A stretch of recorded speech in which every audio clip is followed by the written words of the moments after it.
Hi, welcome to Thinking Green. I am Rana, and tonight I'm joined by several individuals who are involved in a new project called the Second Chance Tiny House Project. And we have a lot of information about something that's kind of new in this area and innovative. And judging from responses when I posted on Facebook what the topic of this show was, it's an area that there's a lot of interest in. So welcome all of you. And I'm going to start just asking each of you how you became involved with this project. And you can do it in any order you want. You want to start, Oshun? Sure. I'm Oshun Vicente, and I am the director of the Reese Project at OIC New London. A little nervous. OIC New London. I'm also the co-chair of the Southeastern Reentry Council. And how I got involved specifically with the reentry project is really just being involved with people who were coming home from incarceration.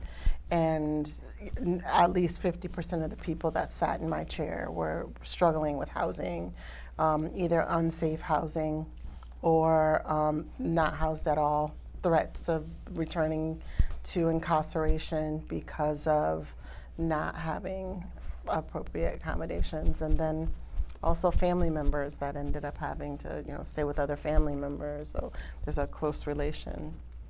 So that's how I got started. Okay, Justin, you can be next. We can be sequential. Well, thanks, Rana. My name is Justin Good, and I got involved with this, I started coming to the Southeastern Connecticut Reentry Council meetings in January.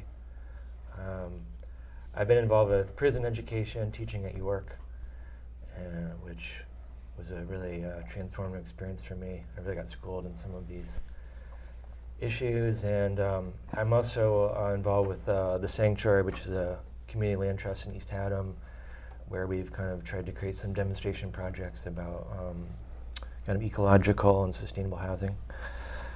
And so I connected to these guys and Denise and Oshun at first, and then Catherine, and this is where their discussion was going, and I was very interested in getting involved.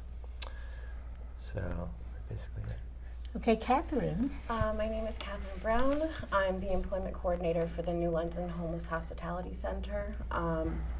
I got involved with this through a referral to a Zoom meeting, but as far as the reentry piece, I've worked for years with folks who are coming out of the prison system, and just seeing the struggles that they go through and the barriers that they have to deal with is kind of what pushed me into this area. Well, thank you. Hi, I'm gonna take my mask down for a minute. Hi, my name is Denise Boyd, and I'm a resident of New London. I have been a resident of New London for over 42 years. I know a lot of people who's been incarcerated and came home in New London and had difficulty finding a place to do their probation and their parole. So the reason why I got involved, because I'm involved with the community. I get involved with different committees. I served on the board for different nonprofits locally, and I'm just someone who really cares about New London. I really love New London. I love tiny houses, and when Oshun invited me to join her when I was volunteering with Work and Learn, it was just a perfect fit. Plus, we worked together on another workshop, and she knew that tiny houses was definitely my passion, so she invited me onto the committee. So thank you. So I guess looking at your website, and there's a pretty good, complete website at secondchancetinyhouseproject.com. The whole thing's all strung together. And it mentions that we have two kind of intersecting big problems. We have a housing crisis that's affecting almost everyone in the region. And we have another problem with people who are reentering the community after being incarcerated, having no place to go. You know, once they're out, they don't have those ties. So what would you say is the aim of, this project in terms of addressing these problems? And just jump in however you want. Well, I think a mindset change is needed first. The general public, I think, has the stereotypical idea of people who have been incarcerated as they're hardened criminals, but really they're vulnerable people who are going through a hard time and need help. Yeah, that was like the conversation we had earlier. It's the first step is releasing bias, and one thing that I say is that being incarcerated is the only debt that you can pay, that you have shame for paying, and that you almost never pay off, which is that shouldn't be real. So that barrier needs to be erased, and then once we get past the mindset, I just we should be extending humanity, which is the basic needs. People need food, they need shelter, they need clothing, they need water, and water, and they need transportation, and then after that we can work with a healing human being. Now, do you find that the people who are reentering now, especially if they've been incarcerated for a while, many of them don't have community ties already, that they've been either severed or, they've moved away physically from people who might have been their support system otherwise? Definitely, especially for folks in recovery, if they get moved out of their area, they have no community, that can be a huge problem for people. And not having an understanding of where to go for resources, where to find help. So I guess my next question is, what is your vision for addressing all this? Well, we're still mapping that out. We're trying to build a network of support and work collectively to solve the housing crisis for people who are re-entering back into the community. We really are exploring our options, but what we envision is a collaborative collection of resources coming from local, nonprofits, state, city. We are expecting everyone to pitch in, including the community, because this problem is not just a problem for this committee. It's like a nationwide crisis across the country. So we really are looking for support. So we're still working that out, but we expect for it to be a collaborative and collective type of effort. I think that in the United States, we have you mentioned changing the mindset. Not every country has a mindset that incarceration is about, punishment and stigma. There are some places where rehabilitation and reconnection are the goals, and it seems like there's just that is maybe the first barrier to break down. Yeah. That's making that connection that you spoke of it earlier with changing the mindset. Who would want to be judged by the worst day of their life? Who'd want to have that? People that have been incarcerated have been judged by the worst moment in their life. And that could be any of us, honestly. So I guess my next question is what this kind of community would look like, because I think a lot of people watching this are just thinking about, city planning and what their neighborhood looks like and what their city looks like, might have some ideas of what that kind of housing might look like. So And I'm thinking, Justin, your interest is kind of in what the physical plant might look like. And I do have some pictures, but you can start talking first, and we can put some pictures up Yeah. as we need them. So one of the things we're talking about is a right to housing, right? In the Universal Declaration of Human Rights in there. Pretty basic. And the state tried to pass a right to housing bill this spring, and it didn't pass, but obviously there's an awareness of it. As you said, like everyone I know is paying much more rent than they can really sustain, and is kind of getting bled that way. So everyone's feeling it. It really is a global crisis. And as Shannon, Denise, and Catherine mentioned, if you're justice involved, you're like 10 times more likely to like have housing issues. So at the same time, like our society is like still super abundant right now, and everyone is. I think there is a lot of intuitive awareness, like interest in this. We've had wonderful positive responses, but yeah, we need a new model. And so, in terms of what it looks like, We do have a picture of a house on the screen. Yeah. So the beauty of the tiny house that I think Denise has been really in love with is first the portability of it. And at the sanctuary where I'm a steward of the land trust there, that's the one at the sanctuary which was designed by this visionary architect, Hans Loza, to be totally self-sufficient. So, like the right to housing bill that failed was, I think it was calling for more like multi-family housing, so-called affordable, and kind of somehow integrated into transit lines, and that's very expensive, and there's NIMBY pushback.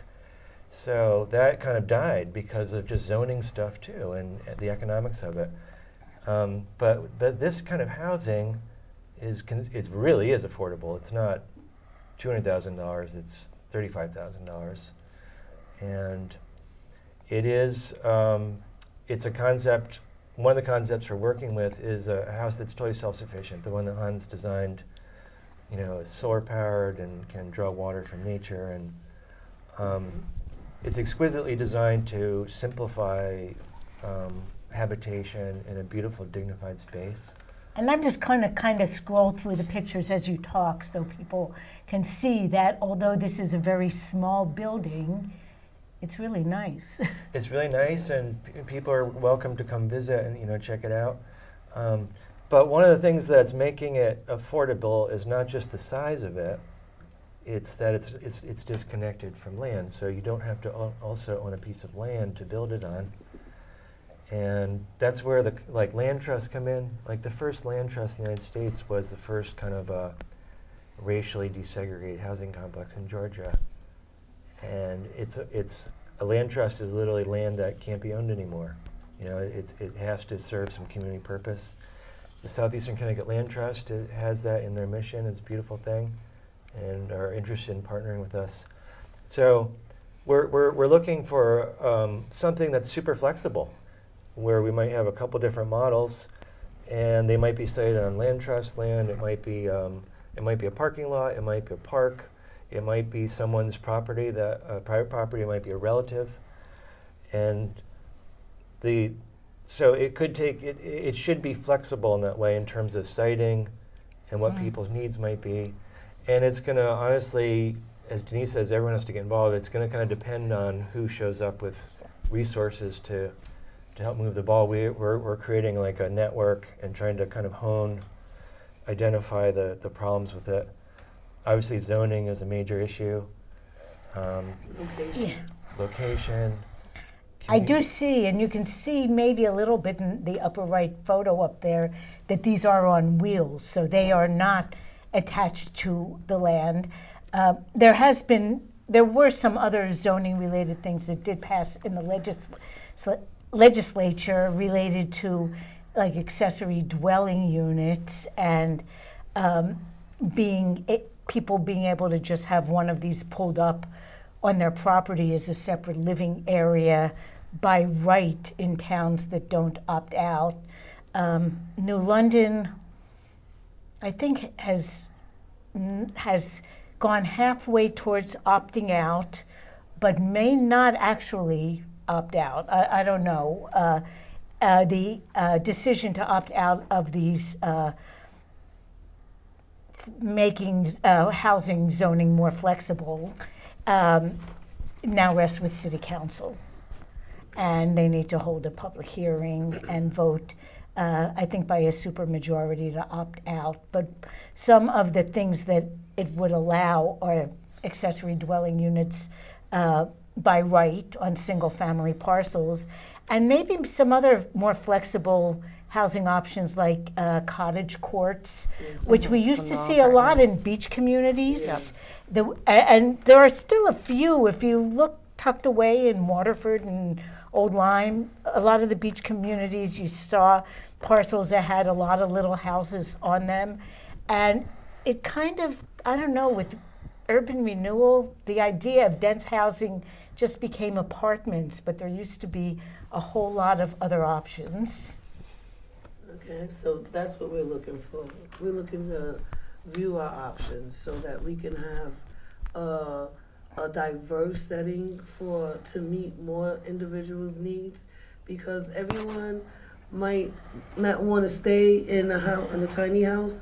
It might be a good spot for them to get their job, apply for resources, and have some more time to get permanent housing for some people. And there might be others who are not from this area and might want to relocate and rent to own the tiny house. So we're even thinking about that option for people who really want to cut down their blueprint in this in our society, like really trying to go green as much as possible. Tiny houses might be an option for some. So we're trying to make sure that we get the communities to support. Since you just mentioned the city council have to have a meeting about it, that means that the city and the community needs to get involved with coming up with a way for us to keep people off the streets, living homeless, living in tents. They already have communities already that that don't provide any services. People do community outreach in the system with food and maybe bringing them some personal things, but they're not getting support from the cities or the town, and these people are our responsibility. So we need to all get involved so that it doesn't become a bigger problem than what it already is. So it's already an issue in this town where you have campsites, illegal setups, where people have no choice. So we need the community to get involved. I know there are a lot of housing first initiatives for people who are unhoused, because having that stability is really important to taking the next step with so many other parts of your life. You can't have a job if you don't have an address and all of. But with this, it does seem like it's a much more flexible option. But after we look at the house, and this is environmental and portable, what other services do you envision you would have to provide? Because I'm guessing that for people who have been incarcerated, there's follow-up. Yeah, so that's, there's usually a list of things that people coming home need to do. If it's restitution, meeting with a probation or parole officer, there's employment deadlines for many. Some have registries, so there's not only getting a home, but there's also, okay, now I have to plug into these systems so that I can keep my freedom. So we're hoping that this specific, not hoping, we're already on the way. We just got to be honest. The project is moving. It's on the way. We already started generating stuff. We have the outline. We know what we're asking for. It's now we're bringing it out to folks and saying, okay,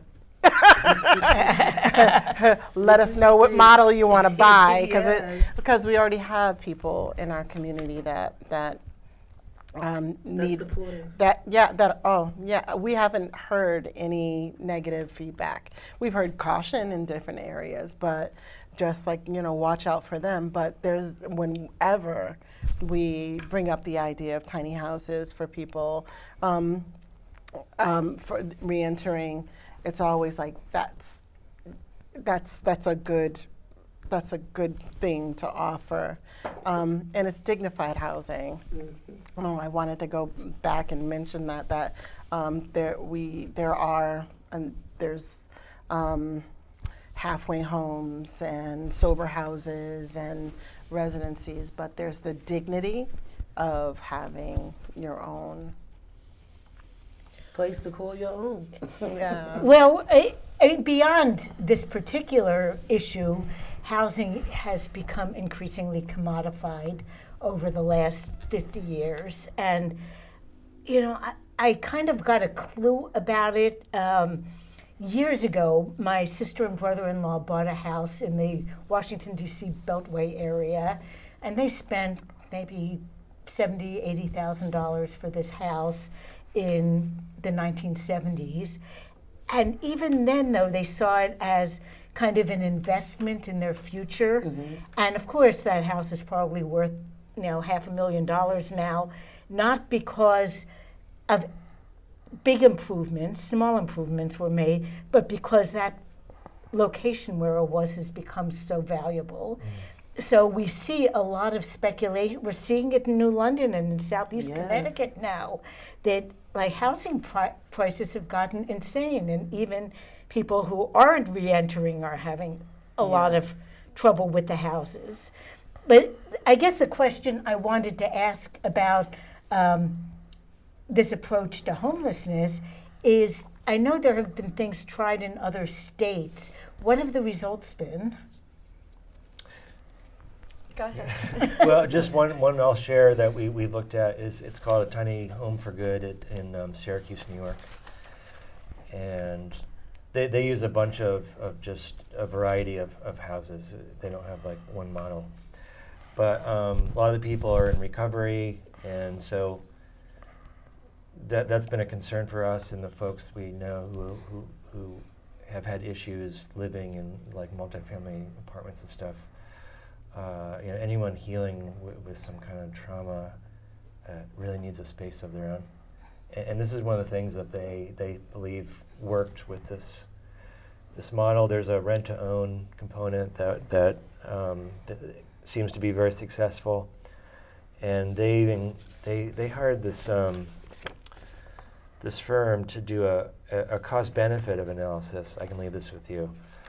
And determine that for every person who would have ended up homeless, would have cost the county something like $115,000 in emergency services, and they saved that much money for each person they put into a tiny house. Yes. So that's really extraordinary. That's it's motivating. economical to be more humane, right? Mm-hmm. Yes. And that program also has the wraparound services, which are what we talk about, the case management. Case management, access to benefit support, job search support, basic needs, IDs, education. There's a lot that we could do for them, so. Okay, so you work at the Homeless Hospitality Center. Yes. So what role do you see the Homeless Hospitality Center playing in this whole project?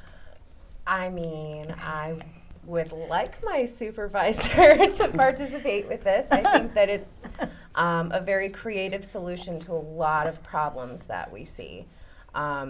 Sober housing, boarding housing is becoming more expensive, and it's not a good fit for most of the people that have mental health and stuff like that. They need, like Justin said, a private space to deal with those things. Mm-hmm. So this would be a fantastic option with a community attachment. So if someone's in recovery and they don't want to deal with the people they were dealing with previously, they have community right there. Yes.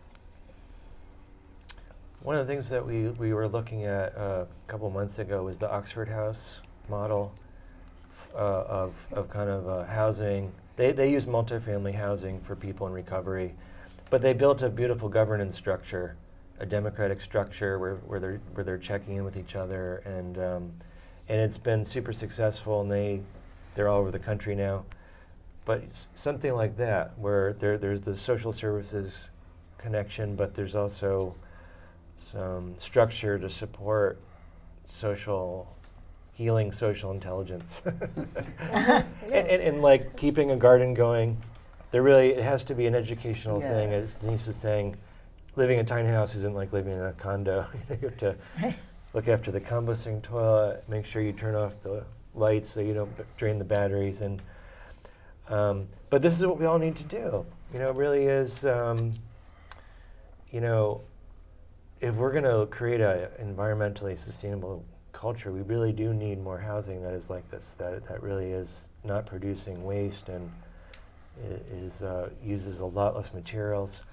But that requires this skill set and a mindset of how to live in it and look after it. So the participants here will become kind of like environmental pioneers too. I mean, that's like one of the things of learning how to operate it and then teach others too. Yes. I wanted to also add that we'll also like to add gardening to each home so that people can have an herbal garden, which will help them with stress and also provide some of the resources of maintaining some type of food justice. Like at least they can grow a salad, or they can share, and if they're in a community, what they grow. So it's also going to be a learning and an educational experience that's going to guide them to a healthy lifestyle. So I wanted to make sure that we mention that as well. And all of these are options for people. We're not Right. people. I know. I'm like, wait a minute. Let's just be clear. It's like these were. It's an We would option. like to see people being offered whole living, and being Yes. able to make that choice. Yes. So I just wanted to be clear. Now, do you find you have to differentiate between the needs of providing housing for a reentry population as a contrast with the recovery people, or just people who are priced out of houses? Do you see them as all part of kind of the same thing, or are there different problems and challenges and opportunities? I think there's overlap there. I mean, people who have been incarcerated are also dealing with those other issues. So there's some overlap. Absolutely. So I'm thinking that in some ways the housing first initiatives that don't require people to, be substance free might not be practical with the reentry population, just because getting out of incarceration, they probably have programs they have to follow. Right. So yes, people do when on. Some people do their time and they're done. And that's it. And they're done. Yeah, they can come home, and people are looking for for a new start, and to be able to have housing. I still worked with people who are like, now I need a job, and now I have to figure out where I'm going to live. But there are people that have restrictions that they have to deal with in order to stay out of incarceration. So I would like to see us help with that. Well, since you mentioned jobs, has that been a real challenge? I know 10 years ago Connecticut passed, banned the box. But But does that work, or is there still such a stigma that employment is a challenge? Employment is always a challenge for felons, period. Yeah. And that goes back to the general attitude about people who have been incarcerated. People who own businesses, managers, things like that, have an assumption that folks who have been in jail are automatically going to start crime at their job. So, and that's just not the case. That's just not the case for all the people that come out. So we shouldn't be treating them that way. And we found actually studies prove that once a person who was formerly incarcerated is able to be employed for 6 months, they're usually the most loyal employees. I'd like to see people be able to use their entrepreneur skills also, and people have. Sure. People have. So It isn't always easy, though. Like, the system is not always helpful. no. So are you game to talk about, like, just the criminal justice system in this country and how, there... So I just a brief explanation. I got really interested in the criminal justice system here because from 1995 to 2007, I worked for Head Start, and I was a home visitor. And the last year I worked as a home visitor in like 2006 and 7, I had 12 students. That was my caseload, and 4 of them had incarcerated parents. And none of them were high-level criminals. They were people who were getting by and selling drugs and getting caught. And and at the same time, I'm like, it was a middle-aged white lady, and I knew a lot of my peers who lived in places like Old Lyman, East Lyman, Salem, and, they were selling drugs, and their kids weren't orphans the way my students were orphans. So I became very concerned with how living in a city, you get criminalized more than living in some other places. We have more policing. Every spot is near a school, so every charge is a little more serious than it would be if you were doing it in, out in the middle of nowhere or in a sparsely populated thing. So how do we, deal with bringing the ideas of stigma in line with the fact that there are populations that are more likely to be incarcerated without engaging in more criminal activity than those who are less? Does that make sense? I guess I'm asking for a clarification, and I kind of was like, not that it's a needed it's a real needed conversation. Talking about I call it the injustice system, because there's racial components, economic components. There is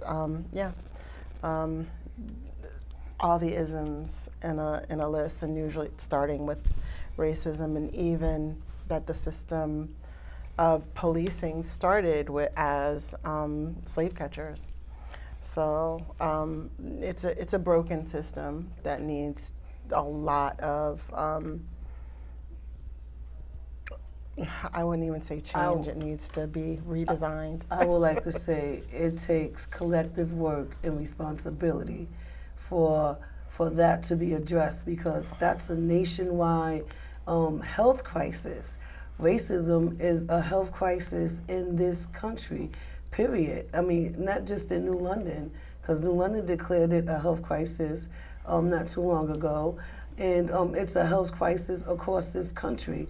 I really believe that the work that we're doing will benefit a lot of people who have been racially profiled and imprisoned. And this way, when they're coming home, our tiny house project will definitely be some type of comfort to allow a lot of them, in the fact that we're there showing them that we are providing resources from not just our committee, but collectively from other departments in our state and the community as well. So if we do that here in New London, get this project going, we'll be able to do this project in the next town, and the next town, until we go across the state and across this country, because that problem that you just mentioned, that means everyone needs to register to vote, start attending them city council meetings, and start like getting involved, because can't one organization or one committee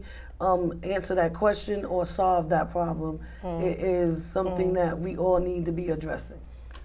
So that's what And I I'm have to say thinking we about need that. major buy-in from people who might not be directly impacted. I did notice that Connecticut Voices for Children just came out against having school resource officers because they said the schools aren't safer, but many more students from a very young age are referred to the juvenile justice It teaches system. children to be prisoners. And that's hearing youth voices. Oh, That's the organization. no, Connecticut Voices for Children. Oh, okay, 'cause Hearing Youth Hearing Youth Voices Voices in did the it as same well. way, but Connecticut Voices for Children, which works on state budgets, has also Okay. come out, and they're a bunch of like PhD researchers So we all on need to get together. family-centered budgeting. Yeah, we But need to sorry, I Oh, I cut just you wanted off. to add what Denise said, Sean, that yeah, the recidivism rate is super high, and I don't know if it's 80% or something in the United States, but it's very high. Punishment doesn't actually redress the problem. It doesn't allow people to heal. Doesn't allow them to even pay back their to claim responsibility and to help heal whatever wound. The inspiring opposite of that is restorative justice, which sees a crime not as a bad person, but as a tear in the fabric of the community. And so that's a social thing, that the crime is a social problem and it needs a social solution. It needs the community to come together. And the recidivism rate of social justice is like 7%. It actually makes community safer, because when you can reintegrate somebody, restore the sense of communion, of that there's a place for them, that they actually have a home somewhere, they want to they want to be connected to life and have relationships and help out.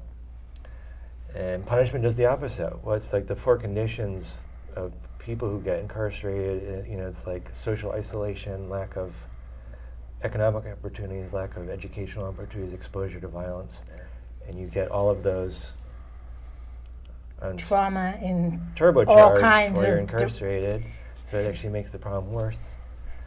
But things like this are part of this multi-pronged restorative justice movement, which is really inspiring. I think it's changing people's. We do have to change that view of what justice is doing too, how it's making us safe or not safe. I forgot who said it, but that the prison system is criminogenic. It actually produces crime.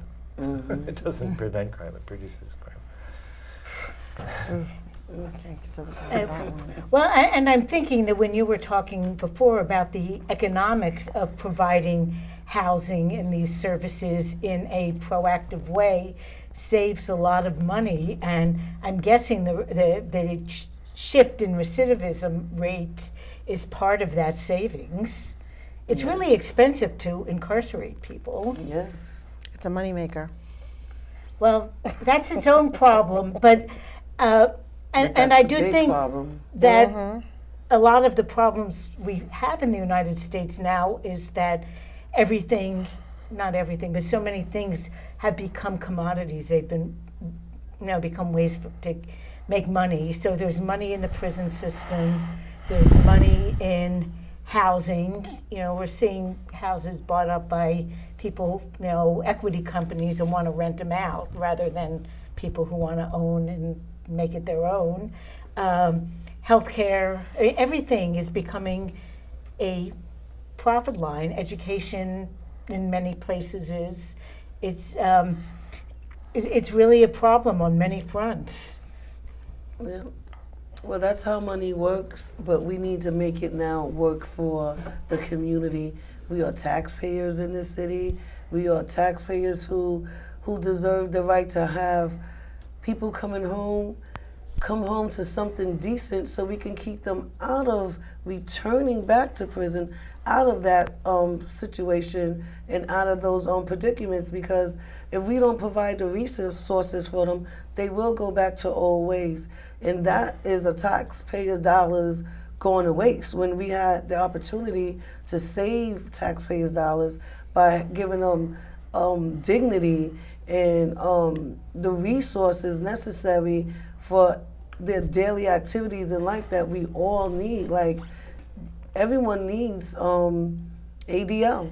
I mean, like, you have to be able to meet those needs in order to focus on a job, in order to focus on interacting back with your family, you know, and building relationships that were broken. So we really need to focus on who we're trying to reach out to and why we're trying to do this. And it's not just money, it's also the right, humane thing to do. And everyone make mistakes, everyone deserves another chance. So we're trying to make sure that when we do this project, that they benefit the most, you know, from it. And this project will be a stepping stone to use tiny homes in a lot of other different ways for other communities, like other communities that are homeless. Like, not just the people coming home from prison, but like you said, those who are mentally challenged, those who are low income and you just can't find affordable housing. Like, so many people could benefit if we can just get this project going and get some laws, get some guidelines, and have a community and local, city, state, government support, you know, on that level, we'll be able to be successful. And I think that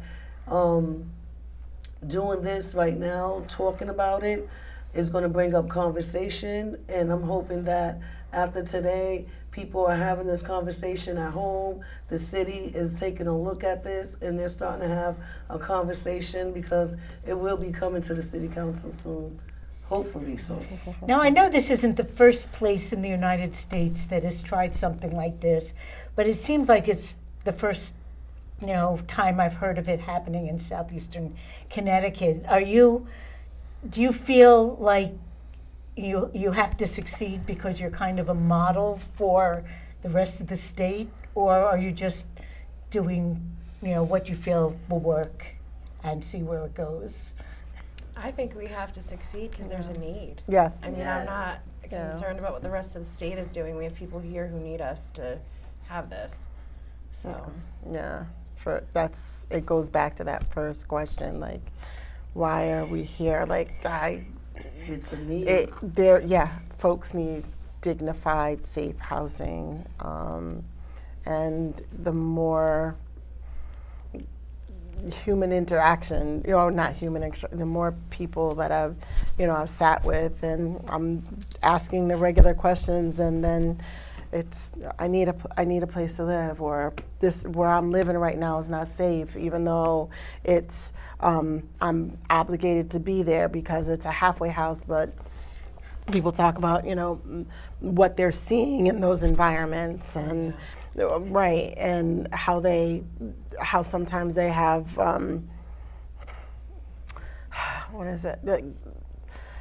more things come up from them, in them, because of being in those pressure cooker environments. It does fit for some folks, the halfway homes and sober homes, but we have groups of people that it hurts, honestly. it does. It's not a one-size-fits-all problem. And one thing with these tiny Just like homes houses, is people live in it's cottages, one person. mansions, apartments. Why Yeah. are we giving everyone these? Not giving, but why isn't this offered for everyone? And one of the things with the tiny home is that each individual has their own space. Yes. It isn't just a shared building where you might even be sharing a bedroom, which is, I think, the case in halfway houses. When I've seen site plans at planning and zoning, people don't necessarily have their own rooms even. Well, and I think for some folks who are coming out of the prison system, it's the same as going back into the same space because you're in that loud group setting that's uncomfortable. So. Well, we have a few minutes left. I'm told it's 3. I think it's more like 5, but whichever it is, I think for the last few minutes, I'd like you to let people know how they can get involved, how they can be supportive in any way with their time, their money, their expertise, whatever. So go for it. Reel them in. Okay, well, we do have a website, and I'm not sure if you have it already. I have, I can put it up on the screen, the website, and an email address that people can contact. Yes. We also have a GoFundMe page as well. So we, the link to the GoFundMe is on the website. Yep, the link to the GoFundMe is on the website, yes. So do you need people also to volunteer to, I'm thinking you don't have a location yet. Are you looking for people to donate land or to give you tips or to give carpentry expertise? What kind of skills do you need? All the above. Everything. All the help that we can get, that's what we need. We need, like we said, we're looking for more options. We looking, like we have not have everything like planned out totally. We need interaction from the community and from other resources that are available. We need everyone, and we also need folks to join the Reentry Council. What is it? Yeah, the Reentry Council. We're going to be setting that back up. It's the Southeastern Connecticut Reentry Council that meets every third Friday of the month. So on our website, we will be posting that soon. So that will be soon to be determined. That we will be getting it back up, and that will be how we will be able to get all of the organizations, all of the departments of the state and city to all come together and start planning at the council roundtable. Well, quickly, what other organizations are partnering with you? I know that you all represent more than one organization just around this table, but this is already a big collaboration, right? Well, we have lots of connections. OIC New London is involved. Homeless hospitality is involved. The Land Trust is involved. TVCCA was involved on a roundtable, and also at the roundtable we had people from York Prison who help with case managing people coming home before they even get out. So they were at the roundtable meeting when we used to have them like maybe a month ago. But we've been focused on this committee, getting it organized. We're going to come back to the roundtable and invite all of them again. But we had a variety of support from probation officers, case managers from the different prisons, and TVCCA was offering support with finding employment. So that was the main reason why they were interested. So we had a lot of interest from a lot of different people throughout the community and different organizations. And I've got to mention Sound Community also. That's an important partner in working with us. So there's a lot of hats at the table. There's a lot. And if people want to find out more or to get in touch with this group, the website is Second Chance Tiny House Project. And thank you all. I think we're out of time. Denise and Catherine and Justin O'Shoon. That was great. Thank you. And well, we'll try to have another episode maybe in a couple of months with an update and let people submit questions ahead of time. Yes. But yes, thanks very much for all coming on. And next week or the week after, I'm not sure which, I'm hoping to have a few people from the New London Arts Council to talk about the role of the arts in New London's both quality of life and local economy. So stay tuned for that. Yeah. So thank you all, Thank you. and for all of the you. rest of you, we'll see you in a couple weeks. Thank you. All right, thank you. Thank you.